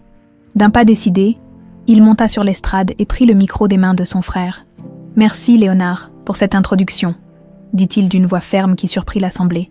Mais j'ai une annonce bien plus importante à faire ce soir. Un silence expectatif s'installa. Même les serveurs s'immobilisèrent. Plateau en suspens, pendant 23 ans, continua Thomas. Une terrible injustice a été perpétrée au sein même de notre famille. Une injustice que je n'ai pu combattre, car j'étais moi-même victime d'une manipulation chimique orchestrée par mon propre frère. Des hoquets de surprise parcoururent la salle.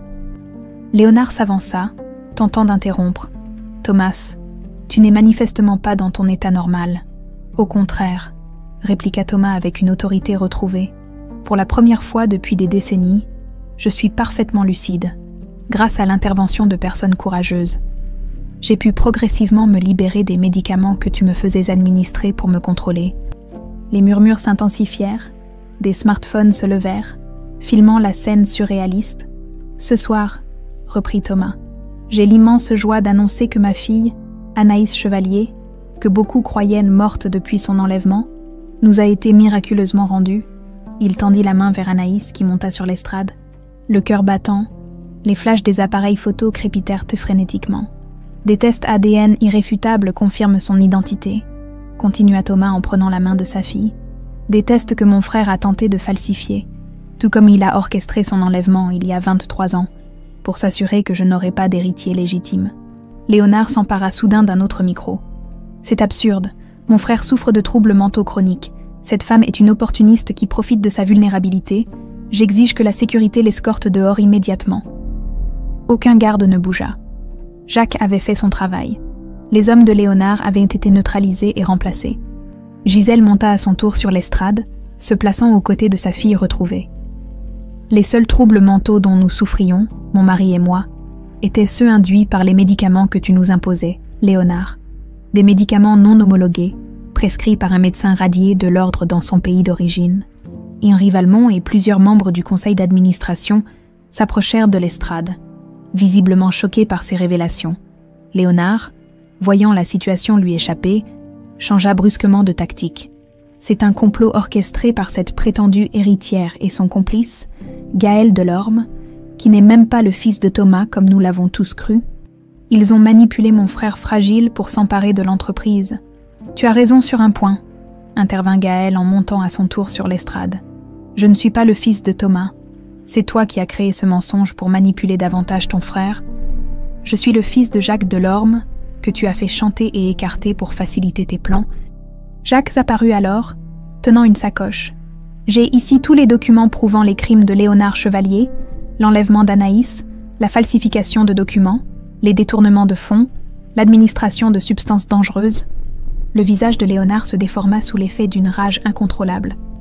D'un geste vif, il sortit un petit pistolet de sa poche intérieure et agrippa Gisèle qui se trouvait à sa portée. « Personne ne bouge », cria-t-il en pressant l'arme contre la tempe de sa belle-sœur. « Thomas, tu vas immédiatement démentir tout ce que tu viens de dire et signer ces documents. » Il sortit de sa poche une liasse de papier. Ils transfèrent officiellement le contrôle total de l'entreprise à mon nom. Sinon, le temps sembla se suspendre. Les invités reculèrent, paniqués. Les gardes de sécurité, désemparés par ce retournement, hésitaient à intervenir. « Lâche ma mère !» La voix d'Anaïs résonna, claire et forte, tandis qu'elle s'avançait vers Léonard. « Reste où tu es !» ordonna-t-il, la panique transparaissant dans sa voix. « Un pas de plus, et je tire. »« Tu ne tireras pas, » répondit calmement Anaïs. « Tu as tout perdu, Léonard. Même si tu nous élimines tous, les preuves sont déjà entre les mains des autorités. C'est fini !» Pendant ce bref échange, Thomas s'était discrètement rapproché. Lorsque Léonard déplaça légèrement son arme vers Anaïs, il se jeta en avant. « Non !» hurla Anaïs en voyant le geste de Léonard. Un coup de feu retentit sous la verrière du Grand Palais, suivi de cris d'effroi, sans réfléchir. Anaïs s'élança, se plaçant entre sa mère et l'arme. Une douleur fulgurante lui transperça l'épaule, tandis que Thomas parvenait à désarmer son frère. Jacques et les gardes maîtrisèrent rapidement Léonard, qui, voyant son plan s'effondrer définitivement, hurla des aveux incohérents qui ne firent que confirmer sa culpabilité aux yeux de tous. « Anaïs, ma fille !» Gisèle s'agenouilla près d'Anaïs qui s'était effondrée, une tache écarlate s'élargissant sur sa robe bleue. Gaël se précipita à ses côtés, comprimant la blessure de ses mains. « Une ambulance, vite !»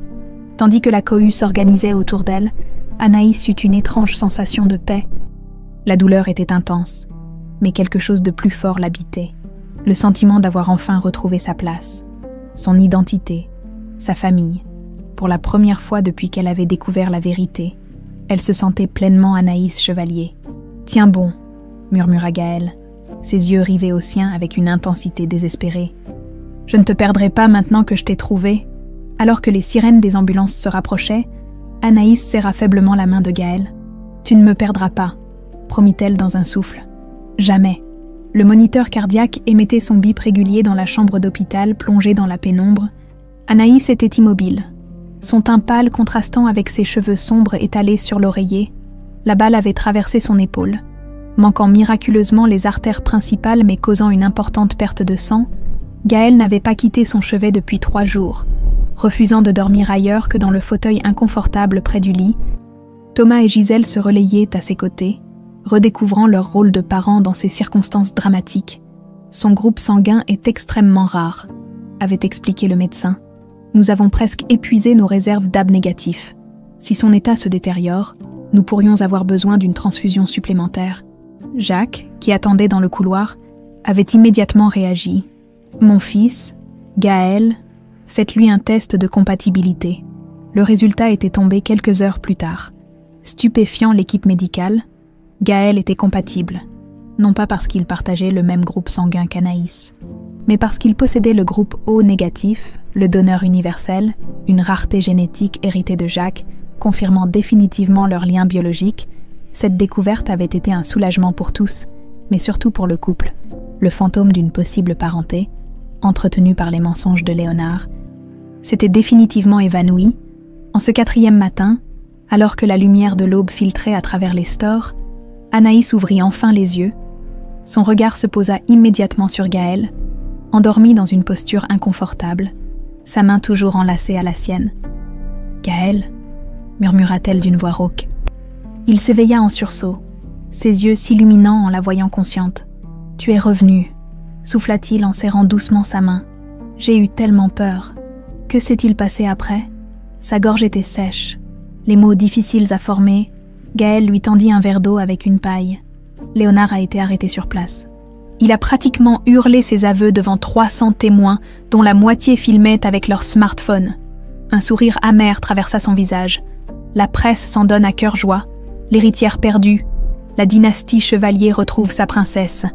Tu es devenue une célébrité pendant ton sommeil. Anaïs grimaça. Et mes parents. Ils viennent de rentrer se reposer au manoir. Ils seront là dans quelques heures. Gaël hésita. Ta mère, Gisèle, elle est transformée, comme si un poids immense avait quitté ses épaules. Thomas aussi, bien qu'il lui faudra du temps pour se remettre complètement des années de médication. Un sourire faible éclaira le visage d'Anaïs. Et ton père? Jacques s'occupe de tout, de la sécurité, des relations avec la police, des journalistes. Gaël secoua la tête avec admiration. C'est comme s'il avait attendu ce moment pendant 23 ans. C'est exactement ce qu'il a fait, murmura Anaïs. Un silence confortable s'installa entre eux, leurs doigts toujours entrelacés. Puis Gaël se pencha, déposant un baiser léger sur son front. « Ton sang coule dans mes veines maintenant », dit-il doucement, littéralement. « Pardon. Ton groupe sanguin est si rare que les réserves de l'hôpital s'épuisaient. J'ai été testé et... » Il sourit. « Disons que j'ai pu te rendre une petite partie de ce que tu m'as donné. » Les yeux d'Anaïs s'emplirent de larmes. « Et qu'ai-je pu te donner, à part des complications ?» Gaël porta sa main à ses lèvres. « Une chance de découvrir qui je suis vraiment. L'opportunité de rencontrer mon véritable père et... » Il hésita, cherchant ses mots. « Un amour que je n'espérais plus trouver. » Avant qu'elle puisse répondre, la porte s'ouvrit sur Thomas et Gisèle qui, voyant leur fille éveillée, se précipitèrent à son chevet. Les retrouvailles furent émouvantes. Des années de séparation se dissolvant dans les larmes et les étreintes précautionneuses. « Ma petite fille », murmurait Gisèle en caressant les cheveux d'Anaïs. « Je savais que tu reviendrais. Je l'ai toujours su. Nous avons tant à rattraper », ajouta Thomas, sa voix trahissant une émotion qu'il peinait à contenir. Jacques les rejoignit peu après, complétant ce tableau familial inédit. Deux familles, autrefois brisées par les machinations de Léonard, À présent réunis par les liens du sang et de l'amour retrouvés, 6 mois plus tard, le printemps paraît Paris de ses plus belles couleurs, dans l'ancien terrain vague où s'était dressé l'orphelinat Sainte-Espérance, un bâtiment moderne aux lignes élégantes prenait forme sous le soleil d'avril. Anaïs Chevalier, désormais officiellement réintégrée dans l'état civil sous son véritable nom, contemplait l'avancement des travaux avec satisfaction, vêtue d'un tailleur bleu marine qui soulignait son nouveau statut de présidente du groupe Chevalier. Elle discutait avec l'architecte des dernières modifications. Le centre d'accueil pour enfants ouvrira ses portes dans 3 mois, expliquait-elle à une journaliste qui l'accompagnait pour un reportage. Nous y offrirons non seulement un toit et une éducation de qualité, mais aussi un véritable accompagnement pour que chaque enfant puisse construire son avenir. Ce projet était devenu sa priorité absolue après sa convalescence, une façon de transformer la tragédie de son propre passé en opportunité pour d'autres enfants sans famille. « Mademoiselle Chevalier ?» demanda la journaliste. « Comment vous sentez-vous 6 mois après ces révélations qui ont secoué le monde des affaires ?» Anaïs sourit, sereine. « Je me sens à ma place, enfin, et déterminée à transformer l'héritage des Chevaliers en quelque chose de plus significatif qu'un simple empire financier. » La transformation du groupe sous sa direction était déjà visible. Réorientation vers des investissements éthiques, création d'une fondation pour l'enfance, programme d'insertion professionnelle. Le nom Chevalier commençait à être associé à la responsabilité sociale plutôt qu'au pouvoir brutal. Thomas, dont la santé s'améliorait progressivement, sans les médicaments de Léonard, avait choisi un rôle consultatif au sein du conseil d'administration, se consacrant principalement à des projets personnels avec Gisèle. Cette dernière, libérée de sa prison dorée, avait retrouvé sa passion pour l'art et animait désormais des ateliers de peinture thérapeutique pour enfants traumatisés. Jacques, après des décennies dans l'ombre, avait accepté le poste de directeur de la sécurité du groupe.